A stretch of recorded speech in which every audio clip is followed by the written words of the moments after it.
Bueno, buenas tardes, gracias a todos por venir. Mi nombre es Gianfranco Curto y formo parte del grupo de Proyecto Final número 126, también conformado por Adriano Mastoy, Julián Cornejo, Maximiliano Moller, Nazarena Morales y Pablo Díaz.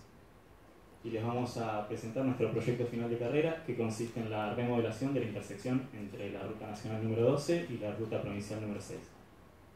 Nos han acompañado a lo largo del proyecto nuestro coordinador, el ingeniero Jerónimo Galo, y el coordinador general, el ingeniero Juan Francisco Vicio. Queremos agradecerle a todos los especialistas que nos han brindado asesoría a lo largo del proyecto en las distintas áreas, los ingenieros Bernardino Capa en Vial, Pablo Giordano en Geotecnia, Juan Francisco Vicio en Estructuras, Marcos Ciponeri en Ambiental, Guillermo Bianchi en Hidrología y José Luis Infante en el Análisis Económico. La presentación contará con la siguiente línea de desarrollo. Primero, un análisis inicial, luego pasaremos a lo que es el diseño vial, seguido del paquete estructural, las estructuras y la hidráulica, y finalmente les comentaremos un poco sobre el plan de ejecución, el impacto ambiental y el análisis económico del proyecto. Para comenzar con la descripción del proyecto, nos vamos a ubicar geográficamente. La intersección se encuentra ubicada en la provincia de Buenos Aires, más precisamente en lo que es el partido de Zárate. En pantalla se ve la intersección ubicada a un nivel regional. La ruta provincial número 6, marcada en rojo en la pantalla, es el tercer anillo de circunvalación de la región metropolitana de Buenos Aires y conecta todas las áreas de producción industrial hacia el sur mediante la ruta nacional número 3 y hacia el norte mediante la ruta nacional número 12, marcada en verde en la pantalla. A su vez, esta ruta se conecta con la ruta nacional número 14, que canalizan todo el tránsito de la región mesopotámica, esto es Entre Ríos, Corrientes y Misiones, así como también el tránsito internacional proveniente desde Brasil y de Uruguay. A una escala más local se puede ver la importancia de la intersección en lo que es la conectividad entre las ciudades de Zárate y Campana. Y también es muy importante para toda la zona industrial que hacen uso del puente de Zárate, se encuentra por aquí, y en la actividad portuaria de la zona. Vemos marcada en la pantalla la Ruta Nacional 193 en celeste, que es la continuación de la Ruta 12 hacia el oeste de la intersección. También tenemos la Ruta 6 marcada en amarillo y la Ruta 9 marcada en rojo. En lo que es la situación actual de la intersección, contamos con un cruce a nivel de dos autovías que se da mediante una rotonda de dos carriles de forma ovalada que le da cierta jerarquía a la Ruta Nacional. También a través de la rotonda se da lo que es el acceso a la ciudad de Zárate. Por último, contamos con dos colectoras para los accesos a los servicios adyacentes a la ruta nacional. Yendo a lo que es un poco el tránsito de la intersección, según los datos obtenidos de la Dirección Nacional de Vialidad, la ruta nacional número 12 tiene un tránsito medio diario anual de 14.600 vehículos por día, de los cuales el 26% es tránsito pesado, es decir, transporte de cargas y pasajeros. Por otro lado, la ruta provincial número 6 tiene un tránsito medio diario anual de alrededor de 32.000 vehículos por día. Se nota una diferencia notable entre este valor y se debe principalmente a la gran cantidad de viajes cortos de vehículos livianos que se dan entre la ciudad de Zárate y Campana. Como dato a agregar, tenemos un movimiento predominante en la intersección que es el giro a la derecha desde la ruta provincial número 6 hacia la ruta nacional. También realizamos un análisis del entorno para identificar los posibles puntos de interés que podrían llegar a ser conflictivos en lo que es la resolución de la problemática. Nos encontramos con las vías del ferrocarril Urquiza, el peaje de Zárate previo al puente, una terminal de colectivos que actualmente se encuentra en desuso por la mala resolución de sus accesos, dos estaciones de servicio, el centro de logística del Belgrano Cargas y un barrio privado con su respectivo campo de golf. Y yo les mencioné una problemática.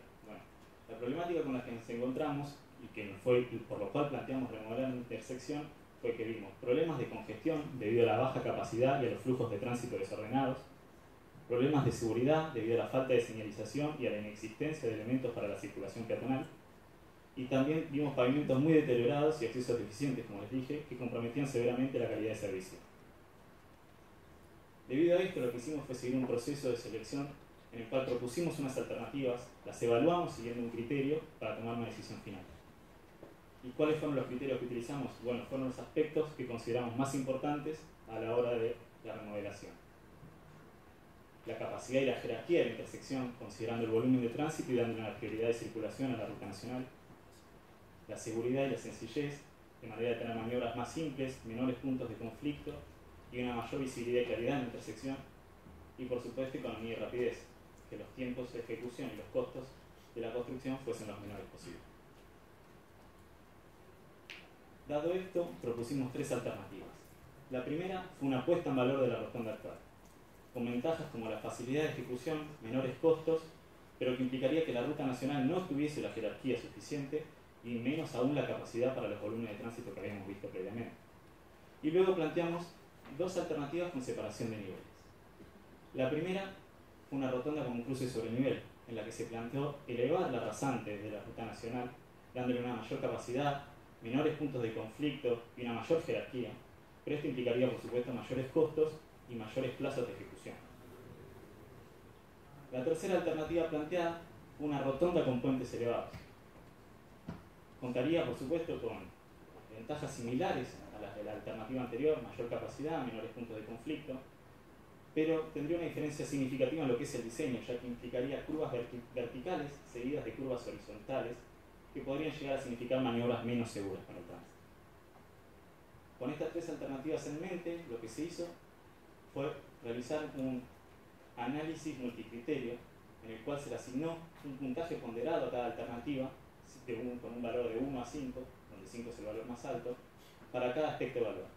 ¿Y cuáles fueron los aspectos que evaluamos? Bueno, evaluamos la capacidad del volumen de tránsito que podría tener la intersección, la seguridad y la sencillez, la prioridad de movimiento, esto sería la jerarquía o no de la ruta nacional, los costos constructivos y los tiempos de ejecución, estos dos tendrían que ser los menores posibles.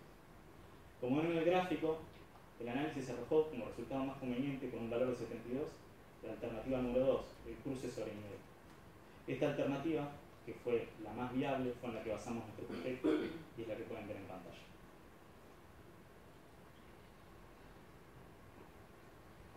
Bueno, cuando hablamos de diseño vial, hacemos referencia al proceso a partir del cual se definen las características geométricas de una vía en función de aspectos tales como el volumen de tránsito, la velocidad con la que operan los vehículos y la topografía del terreno, de forma tal que logremos dar un diseño que sea simple y uniforme y que facilite la comprensión por parte del usuario. El proyecto consta de dos terraplenes que permiten la elevación de la rasante, como así también se busca modificar la geometría de la rotonda existente y a su vez remodelar los paquetes estructurales de ambas rutas, y también se busca proyectar obras hidráulicas básicas como son alcantarillas y cunetas, junto con la remodelación de los accesos. Para ello se usaron las siguientes normativas: las normas y recomendaciones de diseño geométrico según la Dirección Nacional de Vialidad, como así también las normas AASHTO originales norteamericanas. ¿Qué es una rotonda moderna? Es una forma más refinada de intersección circular en la que se busca regular la velocidad de entrada a la rotonda, principalmente para reducir los puntos de conflicto, que son los señalados acá. Los puntos de conflicto son zonas potenciales de accidentes que en intersecciones convencionales dependen principalmente de la cantidad de ramales o accesos que concurren a la intersección. ¿Cómo logramos controlar el tránsito? A partir de la generación de deflexiones en la entrada y a su vez dándole prioridad al tránsito que circula por la intersección. Parámetros tales como la velocidad directriz y el diámetro del círculo inscripto afectan las condiciones antes mencionadas. En el caso de la velocidad directriz, la misma la especifica la norma en función de la categoría de camino, mientras que el diámetro del círculo inscripto lo especifica también en función del volumen típico de tránsito, como a su vez también del volumen de la velocidad directriz, siendo el diámetro del círculo inscripto la separación entre los bordes de calzada externa. Otro parámetro de diseño es el ancho de la calzada circulatoria, el cual se estima en función de un vehículo de diseño W15 utilizado para el cálculo de intersecciones nacionales y provinciales, cuyas dimensiones se encuentran especificadas, como así también sus radios de giro mínimo y de diseño.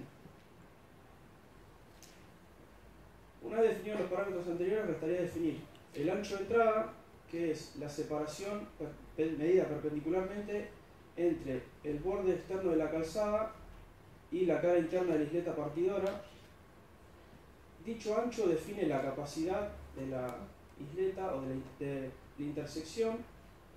Luego tenemos el ancho de salida, el cual se define para evitar el congestionamiento en dicha zona.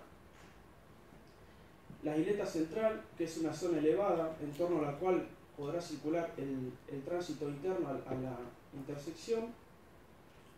Tendremos también las longitudes de las isletas partidoras, las cuales tienen por propósito canalizar el flujo de tránsito en la entrada y además advertir al conductor de la presencia de la intersección. Tendremos radios de entrada. El radio de entrada permite al conductor evitar reducción de la velocidad directriz, a su vez para evitar la formación de posibles puntos de conflicto, lo que generarían principalmente congestionamiento de la vía. Y tendremos radios de salida, cuyo propósito es dotar a la intersección de un ancho suficiente de forma tal que el conductor pueda abandonar la vía y a su vez incrementar la velocidad directriz para restituirse a la vía principal. Una vez definidos los parámetros mencionados, en función de la velocidad directriz y de la categoría de camino autovía, la norma especifica un número determinado de carriles, como así también un ancho de calzada, que es una porción del coronamiento destinada a la circulación de los vehículos, como así también un ancho de banquina, que serán zonas para que el conductor pueda detenerse en caso de ser requerido. Ahora restaría definir o analizar la altimetría del terreno. Para eso se representa con una escala gráfica deformada en perfil longitudinal, en torno al cual se define una rasante de proyecto, es decir, una conjunción de tramos rectos y tramos curvos que pasarán a formar el trazado de nuestra nueva vía. Para ello se deberán verificar que las pendientes sean próximas a las recomendadas según la norma, que a su vez se respeten los gálibos mínimos para evitar el contacto de los vehículos con la superestructura del puente, y también se deberán calcular y verificar la longitud de las curvas verticales. Para ello se aplican tres criterios. Un criterio de visibilidad, el cual permite dotar a la curva de una longitud suficiente, de forma tal que el conductor, al circular con una velocidad directriz, pueda detectar un obstáculo y detenerse a tiempo. Una longitud según criterio de confort, donde se busca que la aceleración sea menor a la especificada para evitar malestar durante la circulación de la misma. Y un criterio según estética, donde se busca brindarle una longitud suficiente a la curva de forma tal de dotar a la rasante de una apariencia satisfactoria. De esta forma, la longitud de la curva requerida será la máxima de las tres calculadas anteriormente. Restaría calcular los ramales de aceleración y desaceleración, los cuales permiten el ingreso a la intersección, y los mismos se calculan en función de la velocidad directriz que se le da a la vía, como así también de la velocidad directriz a la salida en las narices de salida de la intersección. En cuanto a la longitud de los terraplenes, los mismos quedarán definidos en función de la rasante del proyecto antes mencionada. Luego quedaría hablar un poco de la señalización. La norma especifica dos tipos. En el caso de señalización horizontal, la misma consiste en la pulverización y extrusión de materiales, ya sea a temperatura ambiente o en caliente, mientras que en el caso del señalamiento vertical, el mismo consiste en la disposición de ciertos elementos, como pueden ser placas de aluminio, que respetan las disposiciones de calidad según la norma, que tienen como objetivo informar, prevenir y a su vez generar restricciones en el conductor en el momento de circular sobre la vía.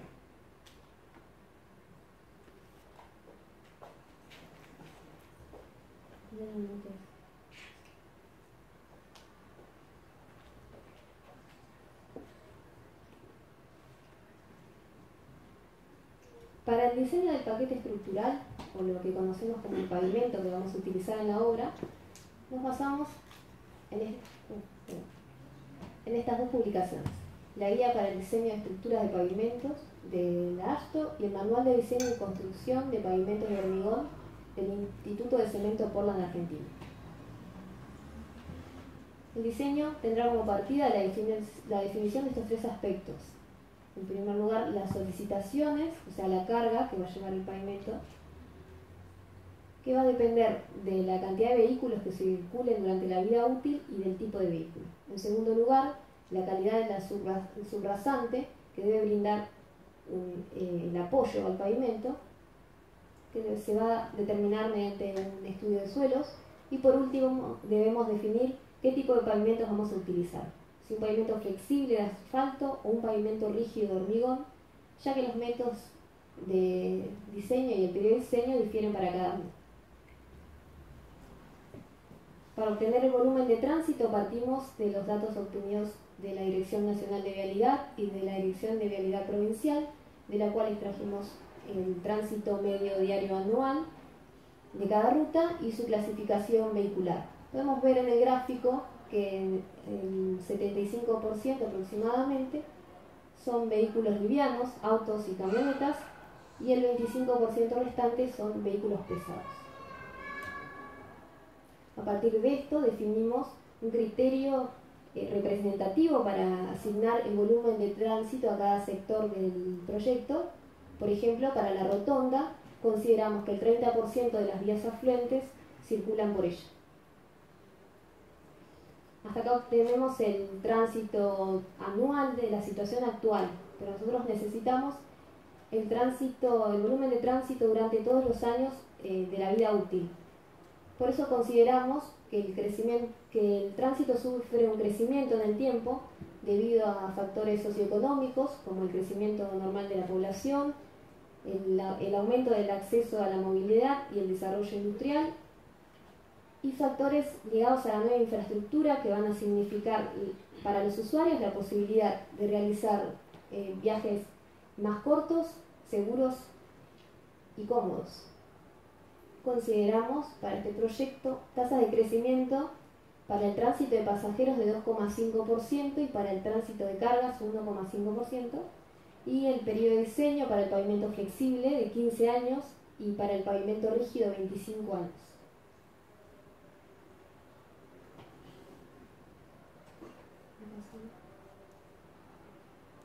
Para analizar las cargas, las solicitaciones que va a significar el tránsito sobre el pavimento, podemos transformar todo el espectro de cargas previstos en el diseño en un número de pasadas de un eje que se toma como patrón. En este caso, la ASTO considera un eje simple de 8,2 toneladas. Para transformar la carga de cada eje de los distintos vehículos, aplicamos factores de equivalencia de carga. El factor de equivalencia de una carga X relaciona el número de repeticiones de la carga de 8,2 toneladas asociada a un nivel de daño con el número de repeticiones de la carga X asociadas al mismo nivel de daño. A este valor total lo afectamos por dos factores, un factor direccional y un factor de distribución por carril. En lo que refiere a la subrasante, esta debe brindar un apoyo uniforme y estable al pavimento. Las características se determinan a partir de estudio de muestras del suelo del lugar, y en este caso encontramos suelos arcillosos que suelen tener propiedades expansivas que pueden afectar la estabilidad del pavimento, y para contrarrestar esto optamos por un tratamiento con cal. Elegimos utilizar los dos tipos de pavimentos en nuestra obra. Sobre la ruta 12, un pavimento flexible. Dada la independencia de su flujo de tránsito, pudimos mantener el tipo de estructura existente. Y en el tramo de la ruta 6, la rotonda, los ramales y las colectores, utilizamos un pavimento rígido, ya que son zonas sometidas a bajas velocidades y a situaciones constantes frenadas.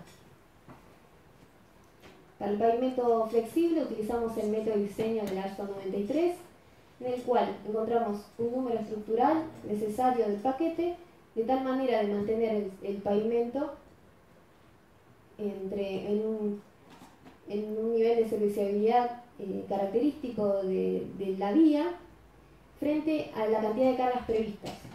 En este caso obtuvimos un número estructural de 5,6. Propusimos una combinación de capas de distintos materiales y espesores, de tal manera que, sumados sus aportes estructurales, cubran este valor.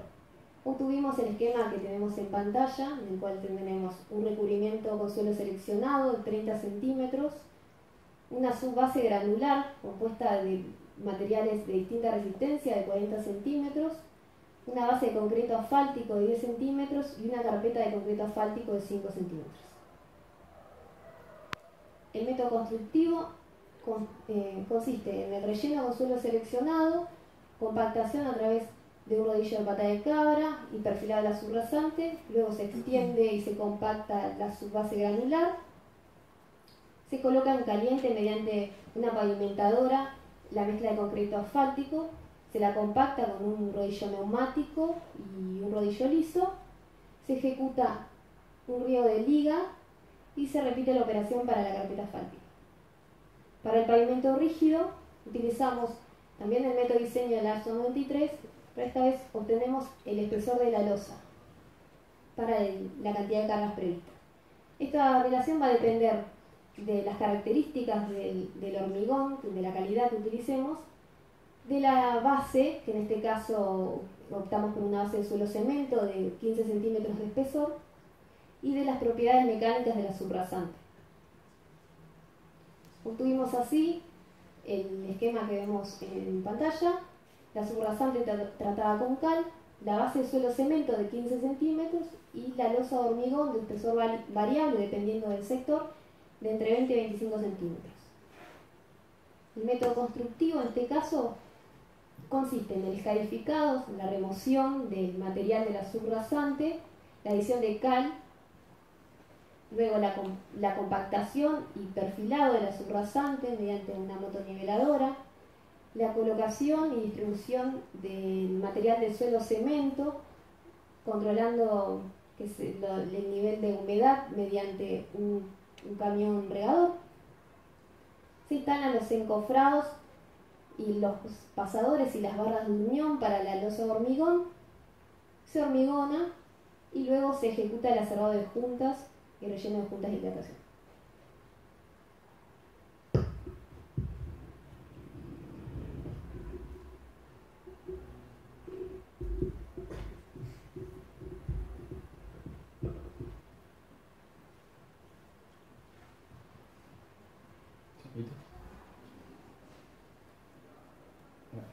Buenas tardes. El proyecto, cálculo y materialización de las obras estructurales civiles son las prácticas ingenieriles que van a permitir que este proyecto sea puesto en escena. Tales obras de arte, se llaman, incluyen los puentes carreteros, los puentes peatonales y los 2 tramos de tierra armada a los costados en la ruta nacional. Para el diseño y el cálculo de los puentes carreteros se consultaron los reglamentos del CIRSOC 800, que están basados en la reglamentación estadounidense de la AASHTO. Bueno, en nuestro proyecto fue necesario salvar una luz total de 100 metros, para lo cual el tránsito podría circular por encima de la rotonda. Para este rango de luces, la tipología que se decidió utilizar fue el puente viga, que era considerada la más eficiente.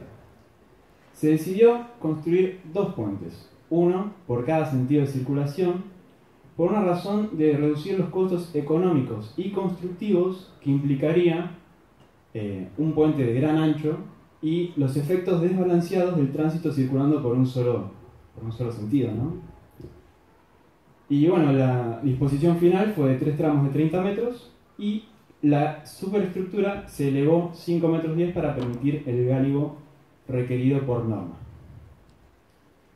Bueno, en la imagen se ven los puentes finales y se ve una personita ahí para tener una referencia de escala. La selección del tablero derivó directamente de los criterios que establece la Dirección Nacional de Vialidad y se dispusieron tableros de 13 metros sobre 6 vigas de hormigón pretensado, las cuales sus dimensiones fueron conferidas directamente de los lineamientos que tira el reglamento, la norma del ingeniero Somenson, y quedó finalmente una tipología de viga en I de una altura de 1,30 m por una base de medio metro. En cuanto a la infraestructura, cada uno de los paquetes estructurales de la superestructura apoya directamente en los estribos, en los extremos y en dos puntos intermedios que se llaman las pilas. Las pilas y los estribos se podrían considerar como un soporte macizo de hormigón, el cual consiste en un cabezal de 12 metros de largo en nuestro caso, en el cual están ubicados los distintos apoyos de neopren, donde apoyarán luego las vigas que ya mencioné previamente. Y por debajo tenemos pilotes columnas, 5 en este caso, de 1 metro de diámetro, y que están fundados 12 metros por debajo del suelo o del terreno natural, que salió según el cálculo fundamentado en el estudio de suelos. En cuanto a los materiales, tenemos hormigones H30 para lo que son las fundaciones, el tablero y las vigas, y las armaduras son aceros ADN 420 y para las vigas pretensadas, multicordones T15 de Freycinet. En cuanto al cálculo estructural, en primer lugar tenemos lo que son las cargas permanentes. Sería el peso propio de los componentes estructurales y no estructurales que dará poder soportar el puente y que se calculan a partir de los pesos específicos de cada uno de los materiales que los componen. Y por otro lado tenemos cargas transitorias, que son la sobrecarga vehicular, la fuerza de frenado y el viento. En nuestro caso, el sismo no fue determinante en el dimensionamiento de la estructura, ya que nuestra zona no es preponderante. La sobrecarga vehicular se adoptó un camión de diseño tipo, el cual tiene 5 toneladas en el eje delantero y 23 toneladas en los dos ejes traseros. Para el tablero se consideraron 3 carriles de diseño por donde circularían estos camiones, y a las cargas se les aplicó un coeficiente de incremento por carga dinámica de 1,33 y otro coeficiente de reducción de 0,85 que tenía en cuenta la probabilidad de que estos camiones tan pesados actuaran de manera simultánea en la vida real, cosa que no pasaría casi nunca. Con respecto a la fuerza de frenado, la misma se calculó a partir del reglamento y se considera como una carga de 13 toneladas, actuando a 2 metros por sobre la calzada en la dirección del tránsito. Luego tenemos la carga del carril de diseño, que es otra carga independiente de los camiones, o sea, no tiene que ver, y equivale a 1500 kilos por metro. Y por último, la carga del viento, que se calculó para un viento de 45 metros por segundo, que es característico de nuestra zona y que nos daba una presión básica de 250 kilos por metro cuadrado actuando sobre el puente. Para el modelado del tablero se utilizó el programa SAP 2000, del cual se extrajeron las solicitaciones que ven a la derecha en amarillo y en azul, y a partir de ahí se extrajeron las máximas solicitaciones para las cuales se calcularon las armaduras que resistieran de manera segura todas las cargas requeridas. El funcionamiento estructural del puente consta de las cargas que actúan en el tablero, se transfieren directamente a las vigas que recorren su longitud para llegar a los apoyos de neopren, que calzan por arriba de los cabezales y bajan directamente a través de las columnas o pilas hacia el suelo, que fue modelado como resortes elásticos donde las tensiones son absorbidas. Los pilotes, las pilas y los estribos fueron modelados también con el SAP 2000, para el cual se extrajeron las máximas solicitaciones, se calcularon las armaduras necesarias y se verificaron la capacidad portante de los pilotes y las tensiones máximas en el suelo. En lo que respecta a la construcción de las fundaciones, primero se deben perforar las distintas ubicaciones con el uso de mechas. Luego se disponen unas camisas metálicas que rodean el perímetro de las pilas para luego poner a través de guisado mediante grúas las armaduras y poder hormigonar. Una vez finalizado, se encofran lo que serían las columnas con las armaduras y se hormigonan. Y luego se hace lo mismo para los cabezales. Las vigas pretensadas se hacen en fábrica, por lo que tienen que venir directamente a la obra en camiones y se apoyan en los apoyos de neopren previamente colocados en los cabezales mediante guisado con grúas, como se ve ahí en la imagen. Y por último, para el tablero se utilizan lo que son losetas prefabricadas, que también sirven como encofrado y permiten que se coloquen las armaduras, se hormigonen, y una vez que adquiere cierta resistencia se puede proceder a la construcción de la calzada de rodamiento de asfalto y la colocación también de las defensas en los laterales del puente. Bueno, lo común en una obra de este tipo sería tener terraplenes con pendientes a los laterales inclinadas, lo cual en nuestro caso no era viable por una cuestión de diseño. Nosotros necesitábamos que por los costados circularan los vehículos en lo que serían los ramales, que ya explicamos, y para eso necesitamos paramentos verticales como los que se muestran ahí. Para eso la solución adoptada fue lo que se conoce como tierra armada, que consta de escamas de hormigón armado prefabricadas que contienen al suelo o relleno de suelos granulares que está reforzado mediante flejes metálicos no expansibles de acero. Y para respetar las pendientes longitudinales se requirió de 500 metros a cada lado del puente de esta tierra armada, lo que representaría en volumen unos 100.000 metros cúbicos de este suelo reforzado. Bastante. Bueno, con respecto al método constructivo, primero se dispone la primera hilera de escamas arriba de unos cordones de hormigón que permite la nivelación y se apuntalan del lado externo. Luego se procede a realizar una capa de relleno, se ponen los flejes extensibles anclados de lado a lado de las escamas y se compacta y se coloca otra capa de suelo, otra tanda de flejes y así se va haciendo sucesivamente hasta llegar a la altura del proyecto. Por último tenemos las pasarelas peatonales a las cuales se consultó el CIRSOC 101, 102 y 201, que son los reglamentos, y la ubicación fue estratégica en las rutas provinciales número 6 y la ruta provincial número 12 para permitir el flujo de los peatones de la zona de manera segura. Los elementos característicos de estos puentes peatonales son todos elementos premoldeados, que ya vienen de fábrica. Y el elemento principal característico que permite salvar la luz es la viga cajón pretensada de 26 metros de luz. Para la ruta provincial 6 se utilizó una viga cajón y para la 12 dos vigas cajón por su ancho. Se utilizaron diferentes hormigones para la construcción de los elementos y los aceros ADN 420 para la armadura pasiva y de grado 70 para la pretensada de las vigas cajones. En la imagen se puede ver la pasarela con su respectiva sección de la viga cajón, se ve como es un cajón, las rampas, que son paneles de vigas pi, por la forma también, las escaleras y por último las columnas. Las cargas que actúan en los puentes peatonales son el peso propio, la sobrecarga o carga viva, que son 400 kilos por metro cuadrado, y las cargas o fuerzas horizontales del viento. Para el cálculo estructural se realizó la verificación de todos los elementos para que cumplieran con las seguridades requeridas, para lo cual se calcularon los momentos lectores en la viga cajón en estados de servicio y se calculó así cuál era la fuerza de tesado al momento del tesado y luego de realizadas las pérdidas. No sé si me entendían, pero no importa. Bueno, y tenemos por último la construcción. Acá todos los elementos son ya hechos en fábrica. ¿Qué se hace? Se realizan las excavaciones para el hormigonado de las bases y luego, mediante un izado, se colocan las columnas en los cuencos de fundación.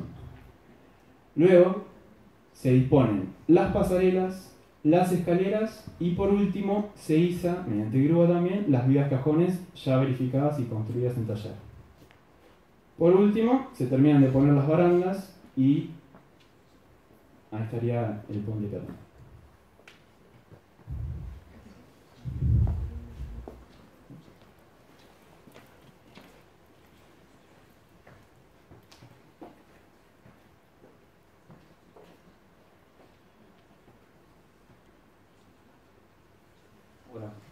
En lo que respecta a la hidráulica, el objetivo principal es dimensionar las obras hidráulicas.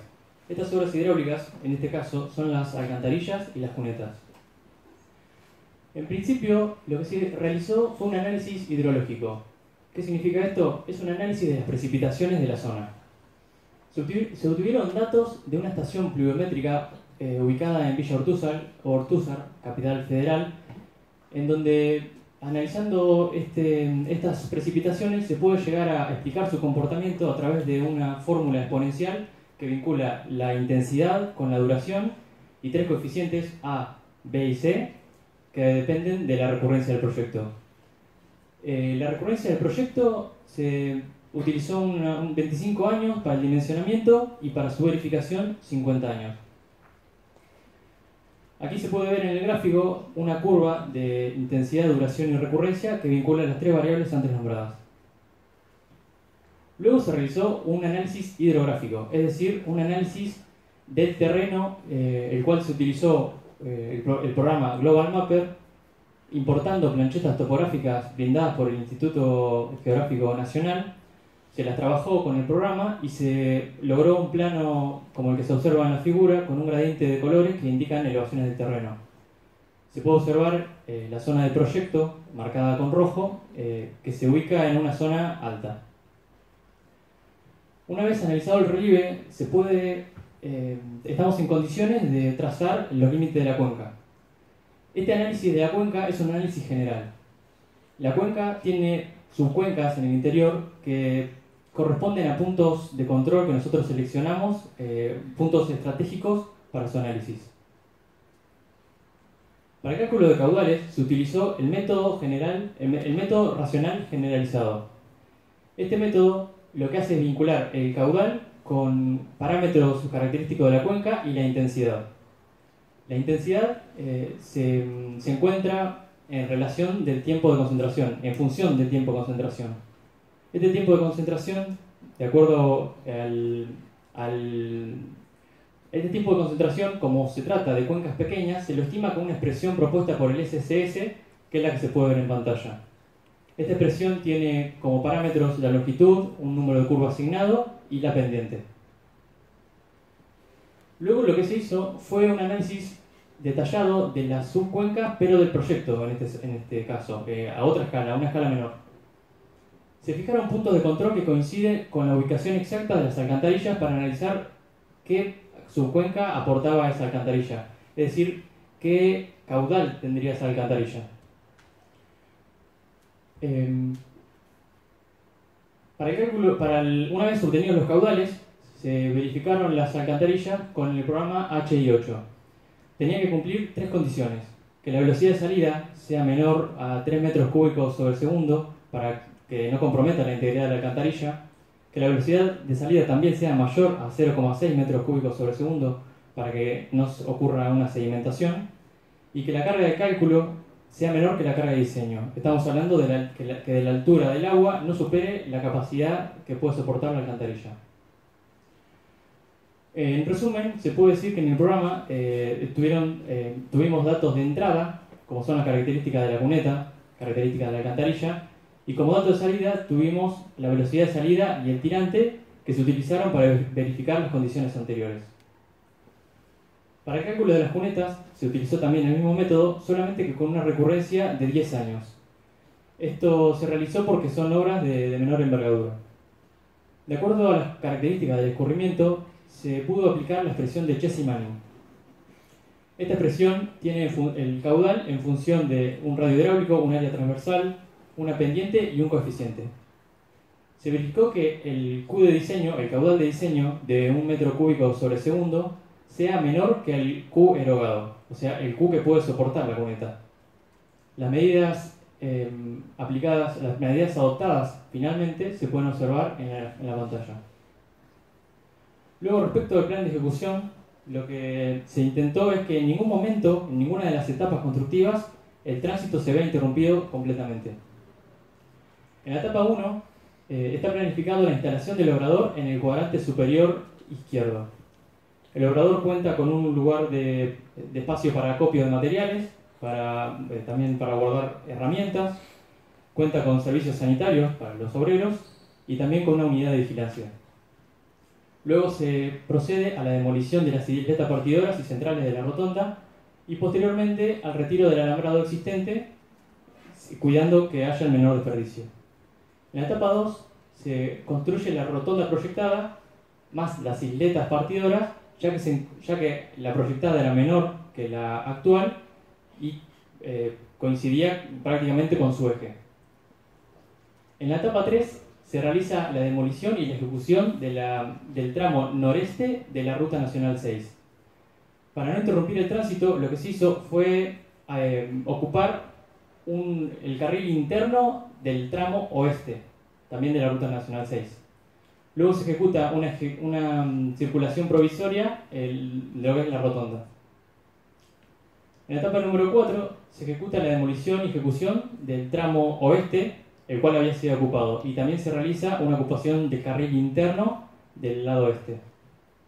Luego se ejecutan los ramales sobre la Ruta Nacional número 12 que corresponden a carriles de aceleración y desaceleración. En la etapa 5 se realiza la demolición y ejecución del tramo sureste de la Ruta Nacional 6, de la Ruta Provincial 6. Se ejecuta una circulación provisoria a través de una colectora para permitir el giro a la derecha.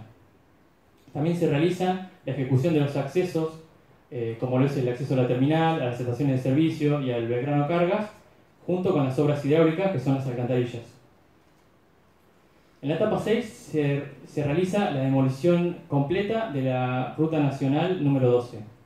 Se ejecutan las fundaciones del puente carretero y además los puentes peatonales. Además, se ejecutan caminos provisorios para no impedir la circulación de tránsito. En la etapa número 7 se construye el puente carretero, se ejecuta el lado oeste de la Tierra Armada y se construye la pasarela peatonal que se ubica sobre la ruta número 12. En la etapa 8 se demuele y se ejecuta el tramo sur pendiente de la ruta provincial número 6, se ejecuta el lado que restaba de la Tierra Armada y se demuele y se ejecutan las colectoras. Por último, en la etapa número 9 se construye la pasarela peatonal sobre la ruta provincial número 6 y se pavimenta completamente la ruta nacional número 12 y se colocan los alambrados.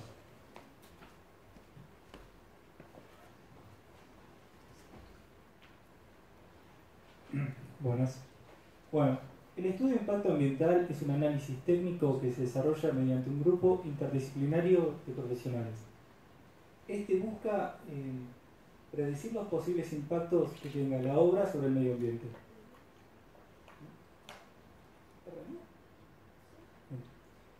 Las etapas normalmente que tiene una obra son la previa, construcción, operación y cierre.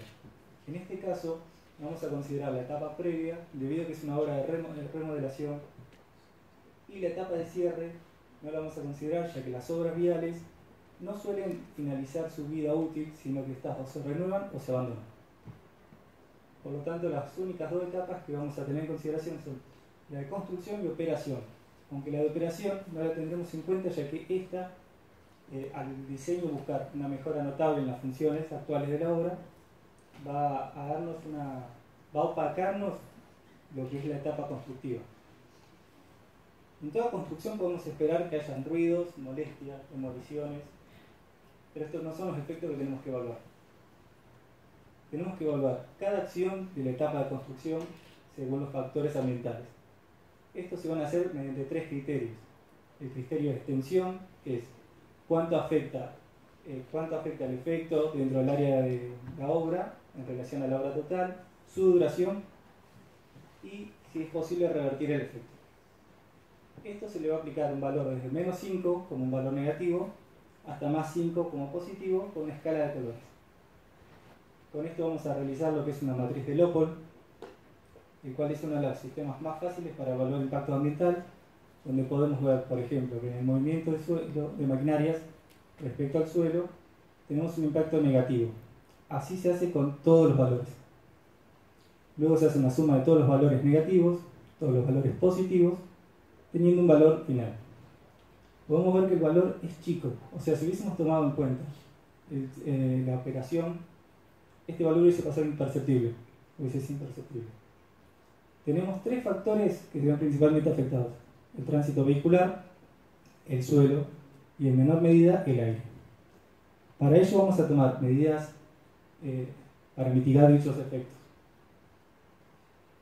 Respecto al suelo, podemos considerar que teniendo las máquinas con el correcto mantenimiento, sectores adecuados para poder hacerlos, teniendo el costo financiero, luego se le agrega un 8 o 10% que viene a ser el beneficio para obtener lo que viene a ser el precio sin impuestos, más un 23% de impuesto, teniendo lo que es el precio con impuesto o precio unitario del ítem. Ahora, teniendo el precio del ítem, multiplicándolo por la cantidad, vamos a obtener el precio total del ítem. Sumando cada uno de los precios de ítem, obtenemos el precio del rubro.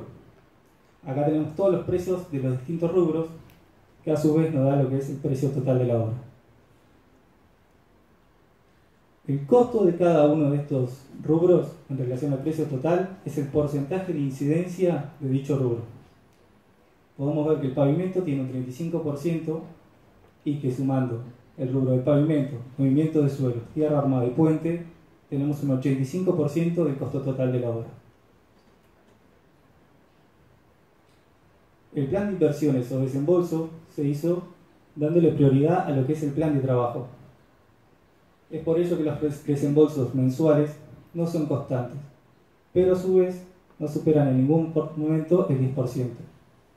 Esto nos da un total en la obra de unos 844 millones de pesos, que a la fecha de la cotización, mediados de agosto, con un dólar a 60 pesos, un dólar a 60 pesos, nos daría un resultado total de 14 millones de dólares. Lo que sería aproximadamente unas 380 Hilux, para tener un número. Había sacado en iPhone, pero era como 7.000 y pico, 7 millones, nada más. Bueno, ahora lo vamos a dejar con algo un poquito más entretenido, que es el video del modelo, que no es porque nosotros lo hicimos, pero quedó muy bonito. No se está riendo, ¿no?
Bueno, ahora sí, en nombre de todo el grupo, les quiero agradecer el haber estado acá. Muchísimas gracias.